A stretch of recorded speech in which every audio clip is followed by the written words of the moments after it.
programme vous est offert par Illico Cash.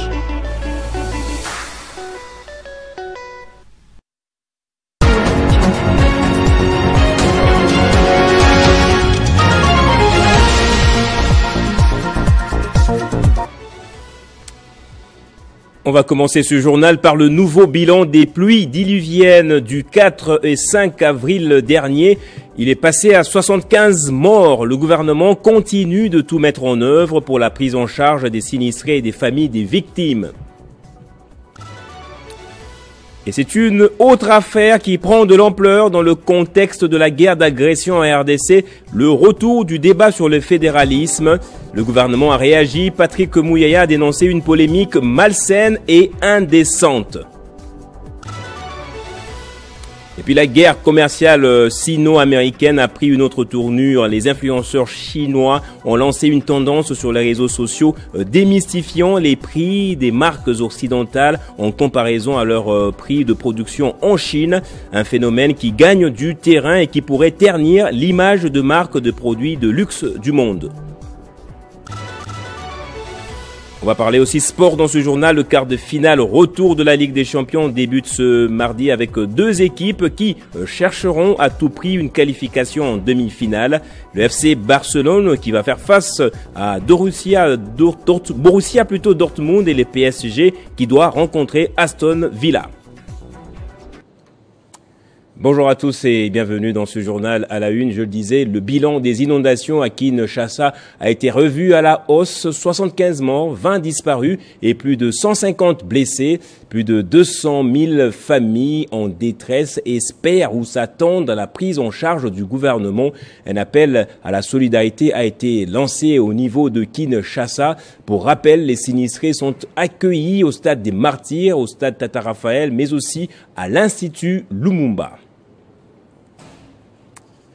En justice à présent, le procès de 7 policiers de l'escorte de la première ministre Judith Suminwa, accusée du meurtre de Fiston Kabeya, a connu un tournant hier lundi. La cour militaire de Kinshasa-Gombe a rejeté la requête des avocats de la défense qui dénonçaient la non-communication préalable des preuves d'accusation, un refus justifié par le caractère de flagrance du dossier selon le parquet militaire.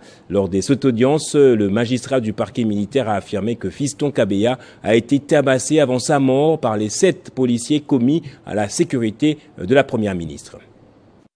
Les 7 prévenus sont tous membres de l'escorte officielle de la chef du gouvernement. Ils sont poursuivis pour violation des consignes et homicide. Il s'agit notamment des commissaires adjoints Olivier Nkanza et Banga Ngajolé ainsi que des 5 autres policiers dont des brigadiers et des agents subalternes. Le ministère public a affirmé lors de cette audience que le policier Fiston Kabeya a succombé aux coups qui lui ont été portés par ses collègues. Les faits se seraient produits le 25 mars dernier alors que le convoi de la première ministre se dirigeait vers la cité de l'Union africaine. Selon le parquet, le convoi est revenu brusquement au point de départ sans la première ministre. Le commissaire Kanza aurait ensuite ordonné l'interpellation musclée de Kabeya sur fond de tension avec l'escorte. Le policier aurait été tabassé à son poste de service provoquant sa mort. Mais le commissaire Kanza rejette fermement cette version. Réaction na liboso zalaki boy.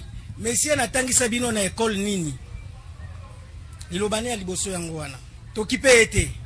Biso moko tozi to banda kofungola. Abandi.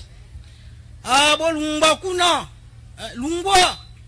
Na gomo zoko kwa kosilisa guerre te ka ba cortège ba poli ko tcha to makela ba cortège. Lungba biso kuna. Il affirme que Kabeya s'était rendu coupable d'outrage envers la première ministre, justifiant ainsi son interpellation. Selon lui, Fiston Kabeya est monté dans leur véhicule de son plein gré sans violence ni blessure. Il aurait ensuite été remis au commissaire Banga pour audition. La thèse d'une bavure meurtrière est donc contestée par la défense qui plaide pour une arrestation légale. Le procès sans haute attention médiatique et politique soulève de nombreuses interrogations sur les abus possibles au sein des services de sécurité. La lumière devra être faite sur les circonstances exactes de la mort de Fiston Kabeya alors que la justice militaire poursuit son instruction. Et toujours en justice, vous savez peut-être, hier, il a repris justement le procès Matata Ponyo dans l'affaire Bukanga Lonzo devant la Cour constitutionnelle. L'ancien Premier ministre a soulevé 44 violations présumées de la Constitution dans l'affaire où il est accusé de détournement de fonds. Selon Matata Ponyo, il a dénoncé plutôt à nouveau un procès politique. Ce lundi 14 avril 2025, à la Cour constitutionnelle, les avocats ont habilement soulevé les exceptions devant le juge, arguant que la Cour n'est pas compétente pour juger un ancien Premier ministre, comme le stipule l'arrêt RP 001. Par une procédure cavalière et même regrettable, les dossiers sont retrouvés au parquet près la Cour de cassation et que la Cour de cassation a, à la suite de l'exception d'incompétence soulevée par la défense de M. Matata, s'est déclarée elle-même incompétente, mais qu'elle a ressaisi la Cour constitutionnelle en interprétation, comme pour dire qu'elle a transformé d'elle-même l'exception d'incompétence en une exception d'inconstitutionnalité, au point que la Cour, par des manœuvres injustifiées, s'est déclarée cette fois-là compétente, et c'est pour ça que nous sommes là. Et donc, cette audience a consisté à dire à la Cour que vous êtes déjà prononcé et que vous ne pouvez pas vous prononcer à nouveau pour les mêmes faits, devant les mêmes personnes et la même procédure. Prenant la parole, le prévenu Matata Ponyo a exprimé un sentiment d'acharnement personnel. Lors de son intervention, il a dénoncé ce qu'il considère comme une cible personnelle dans cette affaire, déclarant « J'ai l'impression qu'on en veut à une personne et c'est dommage ». Il a ainsi insinué que les poursuites à son encontre reposent sur des considérations autres que juridiques. Cet avis est partagé par ses partisans qui étaient présents pour l'encourager. Si ce n'était pas politique, le droit serait déjà dit. Il reste que maintenant une dimension politique, une politique politicienne visant à pousser le président du parti à prendre une option emboîtant le pas à la politique de l'Union sacrée. L'affaire est renvoyée au 23 avril prochain. Wet ainsi. Je le disais aussi au sommaire, le débat sur le fédéralisme soulevé par Olivier Kamitato, porte-parole de l'opposant Moïse Katumbi, continue de défrayer la chronique. En réaction, le gouvernement estime malsain et indécent d'ouvrir une telle brèche dans le contexte actuel où le pays est victime d'une agression extérieure. On écoute le porte-parole du gouvernement, Patrick Mouyaya, qui répondait à une question d'un journaliste lors du briefing hebdomadaire du gouvernement. Si on était déjà annonceur d'un arrivé qui n'est jamais arrivé, qui n'arrivera peut-être pas, on cherche à faire une petite diversion. C'est très malsain et très indécent de vouloir ouvrir un débat comme celui-là dans un contexte où vous n'avez jamais eu le courage de condamner ceux qui ont touché aujourd'hui à l'intégrité du territoire national. Vous voulez parler du fédéralisme, d'un territoire où vous avez des agresseurs qui y sont, qui tuent tous les jours, d'exprimer une solidarité contre vos propres compatriotes qui sont des victimes quotidiennes et vouloir amener un tel débat, ça signifie simplement qu'on veut déplacer les curseurs parce que l'annonce qu'on a faite n'a pas donné les résultats. Et donc, c'est à la limite choquant d'ailleurs, parce que si nous devons refaire le parcours de l'homme qui l'est dit, du pacte de Sun City et de tout ce qu'il y a eu. Il ne faut pas oublier que nous étions dans un contexte où le président de la République avait dit qu'on devait réfléchir justement sur la Constitution. Les mêmes personnes qui veulent revenir aujourd'hui pour nous reparler de fédéralisme, mais comment vont-ils y arriver? Mais c'est tellement suspect que ça soutient l'idée de ceux qui pensent que c'est le moment de balkaniser la RDC. Et c'est ça l'intention cachée. C'est ça justement le côté malveillant de ces débats qui peut paraître au départ intéressant, mais en réalité qui ne l'est pas. Dans les contextes actuels, ce qui importe pour tous les Congolais qui tiennent à la République démocratique du Congo, c'est d'abord le retour à l'intégrité territoriale. Et puis, réaction musclée du côté de Lamuka au sujet du débat sur le fédéralisme. Pour Prince Epenge, la proposition de déchirer, je cite, la Constitution afin de transformer la RDC en un État fédéral constitue une insulte à la lutte de Patrice Lumumba et représente également une haute trahison. On l'écoute, il a été joint au téléphone par Rodrigue Mumbere. Pour Lamuka et la DD Congo, proposer de déchirer la Constitution au fin d'imiter la RDC à un État fédéral est une insulte à la lutte de Lumumba et un crachat sur les efforts de Mobutu qui avait fait de l'unité du Congo une question de vie ou de mort. Si la RDC est dans le chaos, dans la pauvreté et dans la désorganisation actuelle, c'est à cause de l'irresponsabilité, de l'inconscience et du clientélisme de ces dirigeants d'hier et d'aujourd'hui. Pas à cause de la forme de l'État. Pour tout celui qui connaît l'histoire politico-administrative du Congo, une telle proposition n'est ni plus ni moins un acte de haute trahison. Une stratégie savamment inspirée par les pays voisins qui veulent voir le Congo émietté. Mais comment un pays qui n'a pas encore les moyens de sécuriser toutes ses frontières, un pays qui n'a pas une armée capable de garantir l'intégrité de son territoire, un pays qui n'exerce pas ce qu'on appelle l'autorité de l'État, peut s'hasarder dans ce type de terrain. Autant nous avons combattu le projet funeste de changer la Constitution, autant nous combattons ces veines inspirées par les étrangers. Vrai combat de tous les enfants du Congo aujourd'hui, la vraie priorité, c'est comment dialoguer pour mettre un terme à la crise sécuritaire qui déchire l'Est, à la crise politique qui divise les enfants du Congo et à la crise sociale qui étrangle les Congolais. Elle est toujours sur le terrain. La ministre des Affaires sociales, Action humanitaire et Solidarité nationale, Nathalie Aziza Mounana, s'est rendue à Kasangulu, dans le Congo central, pour s'imprégner des conditions de vie des sinistrés hospitalisés et leur apporter de l'assistance sociale du gouvernement composé des biens en vivre et non vivre. Dimanche 13 avril 2025, dimanche des Rameaux. Soucieuse du bien-être social, la ministre des Affaires sociales, Action humanitaire, Solidarité nationale, Nathalie Aziza Mounana, s'est rendue au Congo central. Après 3 heures de route, la ministre des Affaires sociales a foulé les pieds du territoire de Madimba, au quartier Manoka, dans la commune de Kasangulu, province du Congo central. Accueillie avec ferveur par les notabilités et les sinistrés des pluies désastreuses, Nathalie Aziza Mounana, symbole d'altruisme et de dévotion, s'est tout de suite dirigée au site d'hébergement des sinistrés des pluies, où une foule en liesse l'attendait. Ça n'est suivi les mots de bienvenue de l'administrateur du territoire de Kasangulu et du député national, l'élu Anissé Moukoko Kinamvoudi. Nathalie Aziza Mounana, véritable servante de l'humanité, a exhorté les sinistrés à plus d'encouragement et d'espoir, surtout à tenir bon. L'air catastrophe est comme qui président Félix Antoine Tshisekedi Tshilombo Fachi Beton apesi mibeko na mama Judith Suminwa tuluka ele Congo bozana histoire ya mboka na biso Congo. Première ministre ya mboka oyo kombone Judith Suminwa tuluka mbala liboso na ye na Kasangulu eza mbala suka te.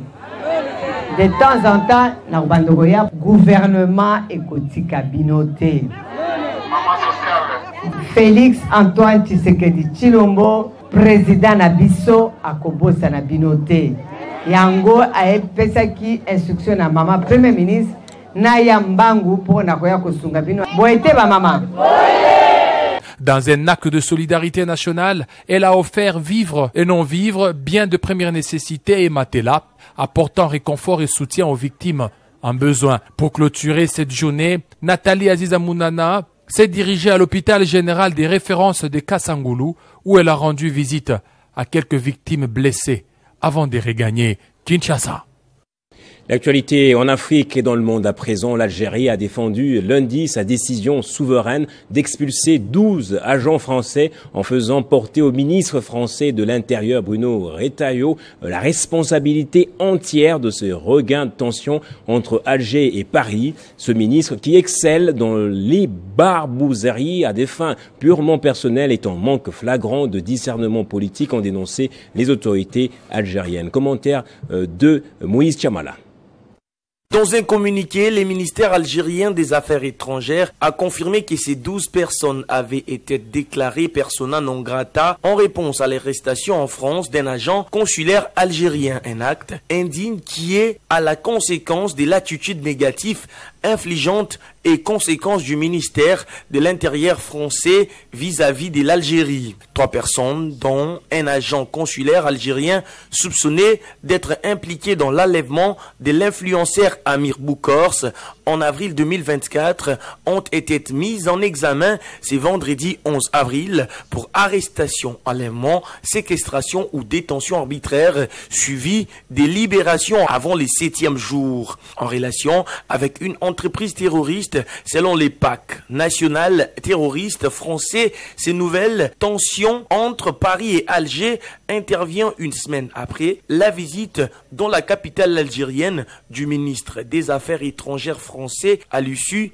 des réunions avec son homologue Ahmed Attaf et avec les présidents algériens Abdelmadjid Tebboune. Jean-Noël Barrot avait annoncé une nouvelle phase des relations franco-algériennes qui s'était dégradée ces derniers mois. Les présidents français Emmanuel Macron et Abdelmadjid Tebboune avaient déjà acté fin mars la fin d'une forte crise qui avait conduit les deux pays au bord de la rupture diplomatique, en cause notamment les revirements français sur Sahara occidental ou encore la détention de l'écrivain franco-algérien Boualem Sansal.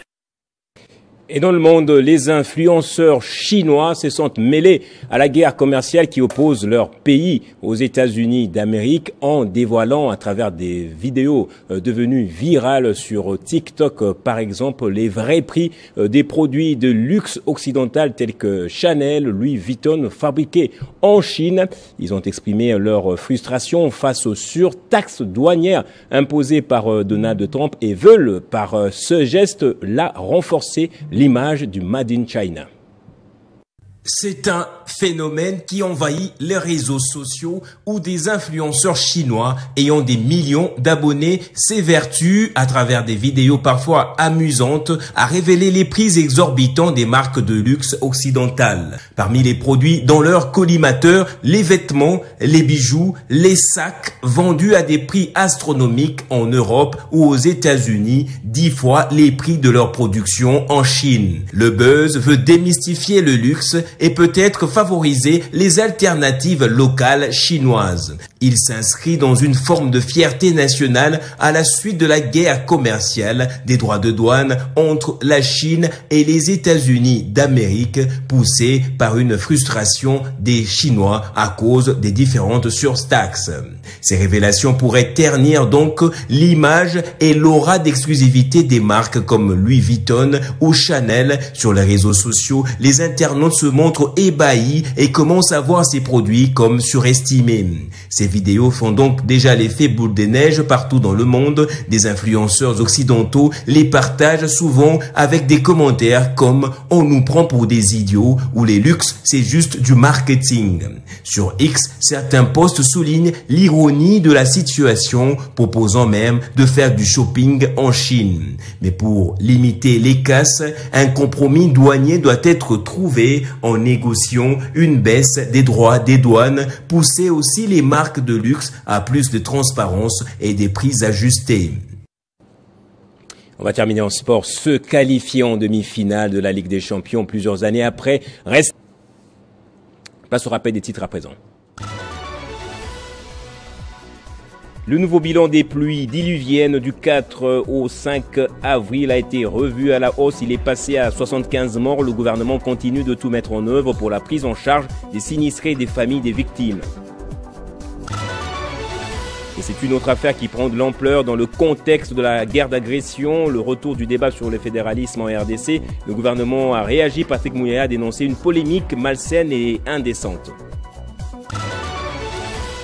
La guerre commerciale sino-américaine a pris une autre tournure. Les influenceurs chinois ont lancé une tendance sur les réseaux sociaux, démystifiant les prix des marques occidentales en comparaison à leur prix de production en Chine. Un phénomène qui gagne du terrain et qui pourrait ternir l'image de marques des produits de luxe. Et en sport, le quart de finale retour de la Ligue des Champions débute ce mardi avec deux équipes qui chercheront à tout prix une qualification en demi-finale. Le FC Barcelone face à Borussia Dortmund et le PSG qui doit rencontrer Aston Villa. On va passer à présent à la revue de presse. Il sera présenté par Itier Tambour. Restez avec nous pour le suivre.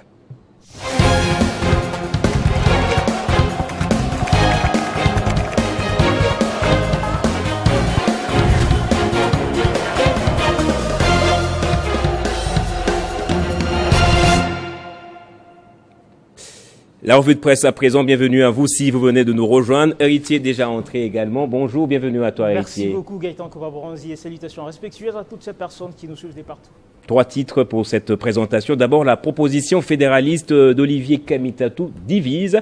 Le gouvernement crie donc à la balkanisation. Absolument, Gaëtan Kobaboranzi, c'est un sujet qui fait jaser pendant cette période des crises qui secoue la République démocratique du Congo. En effet, le site d'information Congo Quotidien écrit RDC, la proposition fédéraliste d'Olivier Kamitatou divise. Les gouvernements crient à la balkanisation, comme vous l'avez si bien dit. Ce média estime que c'est un débat institutionnel qui refait surface.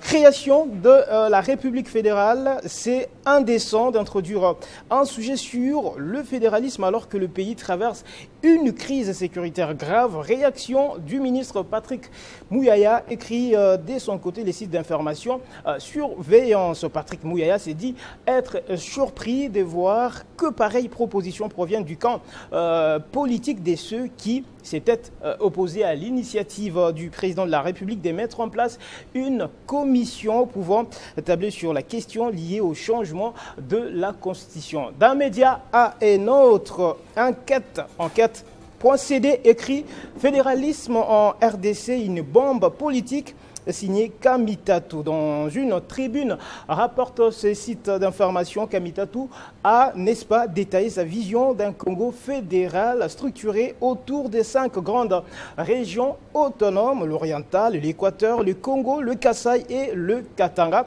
Chacune de ces entités, ajoute enquête.cd, disposerait d'un gouvernement local élu avec des pouvoirs constitutionnels clairs, incluant la gestion de leurs propres ressources naturelles et la mise en œuvre de politiques adaptées à leur réalité locale. Et dans un État en guerre, le gouvernement de crise à mettre en place devrait s'appeler gouvernement spécial de guerre. C'est ce que pense Maître Jean Bosco Badibanga, président national de Veritas, dont les articles ont été exploités par vous. Absolument, Gaëtan Kobaboranzi. Cette tribune est à retrouver à la 2e page du journal La Prospérité qui écrit « Notre position demeure immuable dans un état de guerre comme la RDC. Le gouvernement des crises à mettre en place s'appelle gouvernement spécial de guerre et non gouvernement d'union nationale », critiquant sévèrement les récentes consultations initiées par le chef de l'État. Jean Bosco, président national de Veritas, estime que dans une guerre interminable comme celle qui endeuille la République démocratique du Congo depuis 30 ans, le chef de l'État consulte les peuples en général pour se construire une vision holistique de sortie des crises. Il ne consulte pas uniquement la classe politique en majorité soupçonnée, n'est-ce pas, de complicité avec l'ennemi. En temps de guerre, ajoute-t-il, rapporte La Prospérité, les pouvoirs discrétionnaires du chef de l'État surplombent le principe de poids et des quotas politiques qui ne doit pas prévaloir dans la composition d'un gouvernement de crise. Pendant une période de crise, selon lui,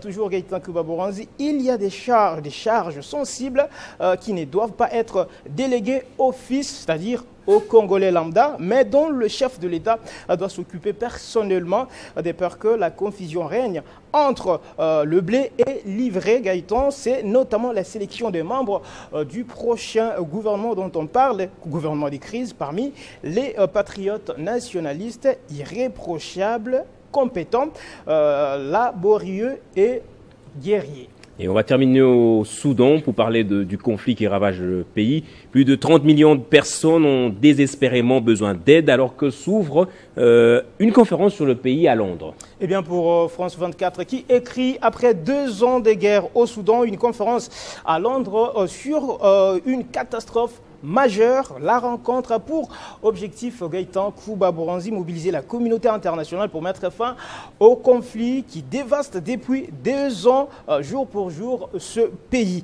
Elle est co-organisée, la conférence, par le Royaume-Uni, l'Union européenne, l'Allemagne, la France et l'Union africaine et va réunir des ministres de 14 pays dont l'Arabie Saoudite et les États-Unis. Cette conférence vise, rapporte de son côté Le Monde, à convenir d'une voie à suivre pour mettre fin aux souffrances de la population. On va lire son titre, Conférence à Londres sur le Soudan où a lieu une catastrophe humanitaire majeure après 2 ans de guerre, écrit ce média qui rapporte que la guerre qui a éclaté le 15 avril 2023 a fait des dizaines, des milliers de morts et plus de 13 millions de déplacés et réfugiés et plongeant les pays de 50 millions d'habitants dans une crise humanitaire majeure, selon l'ONU qui s'alarme également de la famine qui s'y répand.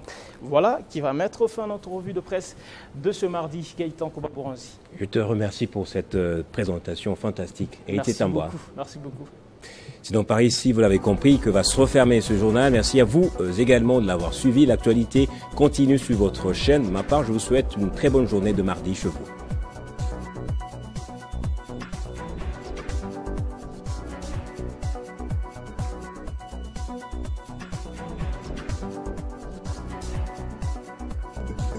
Retrouvez toute l'actualité en continu sur www.tele50.cd.